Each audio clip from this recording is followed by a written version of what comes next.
আসসালামু আলাইকুম। সবাই কেমন আছেন? কাছে এবং দূরে, দেশ এবং দেশের বাইরে যে যেখান থেকে আমার এই ভিডিওটি দেখছেন সবার জন্য রইলো অনেক অনেক ভালোবাসা। আপনাদের মাঝে নতুন একটি ব্লগ শেয়ার করতে যাচ্ছি। আমি যেহেতু লাইফস্টাইল ব্লগ শেয়ার করি, তাই আমি চেষ্টা করি আমার প্রত্যেক দিনের কাজকর্ম ও রান্নাবান্নাগুলো ভিডিওর মাধ্যমে আপনাদের মাঝে তুলে ধরতে। ভিডিওর শুরুটা দেখেই হয়তো বুঝতে পেরেছেন যে আজকের ভিডিওটা প্রত্যেকদিনের থেকে একটু অন্যরকম হতে যাচ্ছে। সবকিছু গুছিয়ে নিয়ে চলে আসছি ছাদে। কম্পিউটারের নেশা কাটিয়ে আমার ছেলের আবদার, সে নাকি মাটির চুলায় চা বানিয়ে খাবে। এমন কথা শুনলে কি আর দেরি করা যায়? সাথে সাথে সবাই মিলে ছাদে চলে আসছি। সবাই বলতে আমি আর আমার ছেলে মেয়ে, আমরা এই তিনজন। তো এই যে মাটির চুলাটা দেখতে পাচ্ছেন, এটা আমার অনেক শখের একটা চুলা। এটাতেই আমার ছেলে আজকে চা বানাবে এবং আমি তাকে সাহায্য করব। এই চুলার একটা বিশেষত্ব আছে, দেখেন এই চুলার পিছনের দিকে একটা ফাঁকা করা আছে।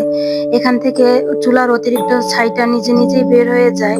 সারাদিন রান্না করলেও চুলাটা ছাই দিয়ে ভরে যায় না কিন্তু। দেখেন আমি আসার আগেই সে কিন্তু চুলায় দাউ দাউ করে আগুন ধরিয়ে দিয়েছে। এটা কিন্তু কেরোসিনের কেরামতি। কেরোসিন দেওয়ার কারণেই চুলাটা এভাবে দাউ দাউ করে জ্বলছে। যাই হোক, আমি চুলায় পাতিলটা বসিয়ে দিলাম। সে কিন্তু আপন মনে জাল দিয়ে যাচ্ছে, তো দিয়েই যাচ্ছে।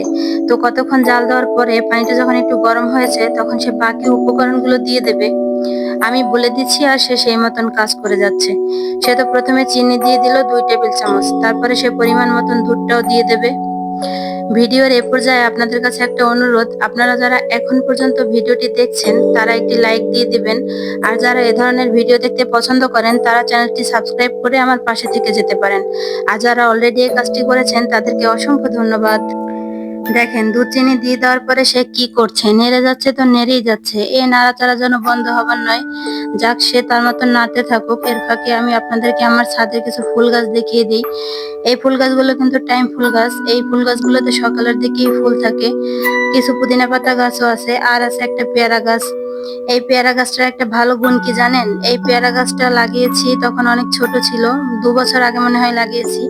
এই পেয়ারা গাছটায় সব সময় পেয়ারা থাকে, দুটো একটা করে পেয়ারা থাকে। আর পেয়ারাগুলো এত ভালো এবং এত মিষ্টি যে কি বলবো, শুকর আলহামদুলিল্লাহ। আবার আমরা চা বানানোতে ফিরে আসলাম। চুলাটা কিন্তু অনেক ভালো জ্বলছে। শুরুর দিক থেকেই একদম একটানা একরকম ভাবেই জ্বলছে। আমি আবার ঢাকনাটা তুলে একটু দেখছিলাম যে কোনো দুর্ঘটনা ঘটার সম্ভাবনা আছে কিনা। তো দেখলাম যে না, দুধটা এখন পর্যন্ত ঠিক মতন গরম হয়নি। চা বানানোর ফাঁকে ফাঁকে দুষ্টামি কিন্তু ঠিক মতনই চলছে। দেখেন নারকেলের পাতাগুলো একবার চুলার মুখ দিয়ে দিচ্ছে, একবার কান দিয়ে ঢুকাচ্ছে, একবার নাক দিয়ে ঢুকাচ্ছে। চুলার পাশে ওই যে কুপিটা দেখতে পাচ্ছেন, ওই কুপিটা তার অনেক পছন্দের। ওই কুপিটায় মাঝে মধ্যে সে এমনিতেও আগুন জ্বালিয়ে মানে আগুন দিয়ে দুষ্টামি করে আর আমার বকা খায়। চা বানানোর ফাঁকে ফাঁকেই আমি আবার একটু প্রকৃতি দেখছিলাম।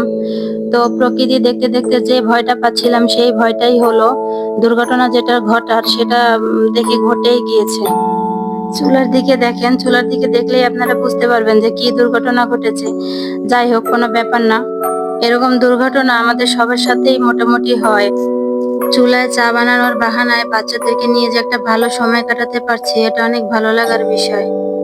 আজকালকার বাচ্চারা স্কুল, পড়াশোনা আর এগুলোর ফাঁকে বিভিন্ন ধরনের ডিভাইস নিয়ে যে পরিমাণ ব্যস্ত থাকে, তো ওদের জন্য এই রকম সময় কাটানোর সময়টা বের করাই অনেক মুশকিল। কথা বলার মাঝে সে কিন্তু চা পাতাটা দুধের মধ্যে দিয়ে দিয়েছে, এখন চাটা হতে থাকুক। কিছুক্ষণ জাল দেওয়ার পরে চায়ের কালারটা কিন্তু মাশাআল্লাহ অনেক সুন্দর হয়েছে। আর এরকম সুন্দর একটা বিকেলে আমার ছেলের হাতের বানানো 1 কাপ চা খেতে পারবো, এটা ভেবেই আমার কাছে অনেক ভালো লাগছে। আমার মেয়েও কিন্তু আমাদের সাথে ছাদে আছে, কিন্তু এসবে তার কোনো আগ্রহ নেই। সে তার মতো ফুল গাছ লাগানোর ব্যবস্থা করতেছে। আমি চিনিটা একটু চেক করে দেখছিলাম, মনে হচ্ছে চিনি আরেকটু লাগবে, তো আমি আরেকটু চিনি দিয়ে নাড়াচাড়া করে নিলাম। এই যে আমাদের চা বানানো কমপ্লিট। চা বানানো তো কমপ্লিট, এবার চাটা ঢেলে নেব।